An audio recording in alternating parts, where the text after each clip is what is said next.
নমস্কার বন্ধুরা, welcome back to my channel. আজকের রেসিপি মটন।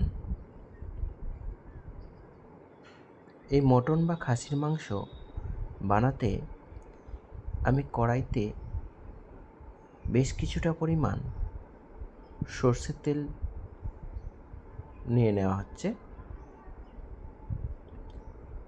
সর্ষের তেল গরম হয়ে যাওয়ার পরে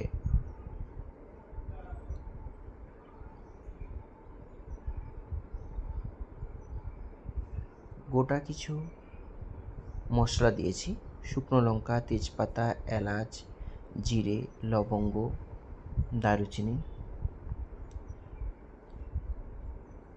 ভালোভাবে গরম হয়ে যাওয়ার পর পেঁয়াজ কুচি দিয়ে ভালো করে নেড়ে চেড়ে নিতে হবে।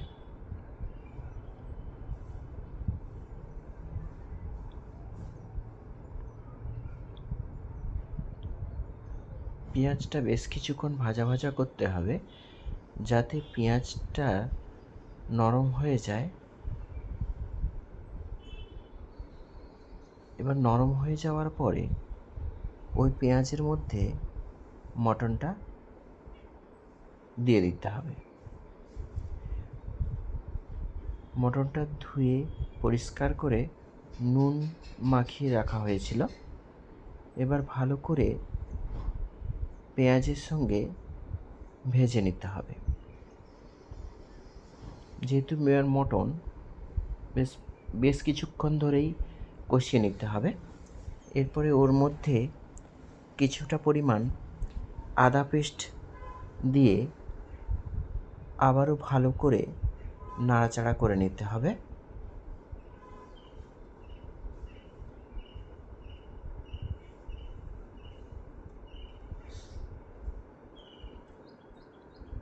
ভালোভাবে কষিয়ে নিতে হবে যাতে আদার গন্ধটা চলে যায়। এরপরে বেশ কিছুটা পরিমাণ হলুদ গুঁড়ো দিয়ে দিতে হবে। হলুদ গুঁড়োর পর কিছুটা পরিমাণে কাশ্মীরি লঙ্কা দিয়ে ভালো করে নাড়াচাড়া করে নিতে হবে। কাশ্মীরি লঙ্কাটা আরেকটু বেশি পরিমাণে দিয়ে দিতে হবে।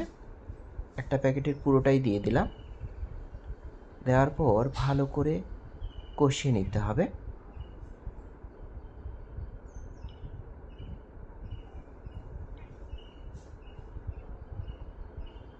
মটন থেকে বেশ কিছুটা জল বেরিয়ে গেছে। এরপর আমি গুঁড়ো লঙ্কা দিয়ে দিলাম। গুঁড়ো লঙ্কা দিয়ে ভালো করে কষিয়ে নিতে হবে।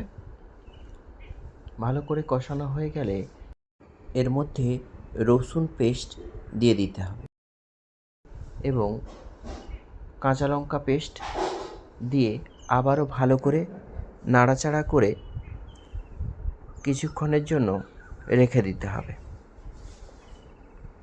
যেহেতু মটন বেশ কিছু সময় লাগবে ভালো করে কষাতে, অল্প আঁচে আস্তে আস্তে করে করতে হবে যাতে নিচে না লেগে যায়।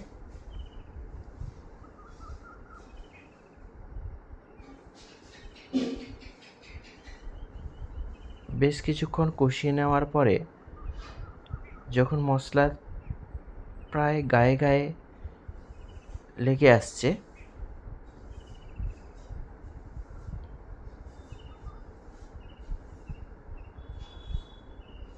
ওর মধ্যে ফেটিয়ে রাখা টক দই দিয়ে দিতে হবে।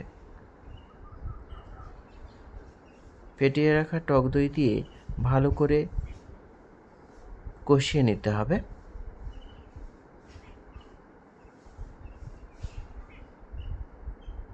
টক দইটা দেওয়ার পর কিছুক্ষণ গ্যাসটা বন্ধ করে দিয়েছিলাম যাতে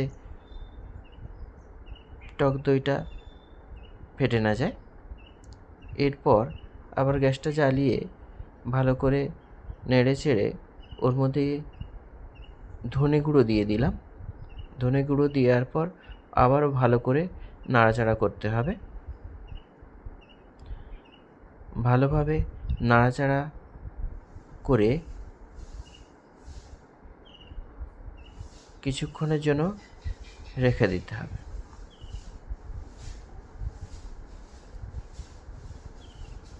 কিছুক্ষণ রেখে দেওয়ার পর মশলাটা যখন গায়ে গায়ে লেগে এসছে, ওর মধ্যে কিছুটা গোলমরিচ গুঁড়ো দিয়ে দিতে হবে।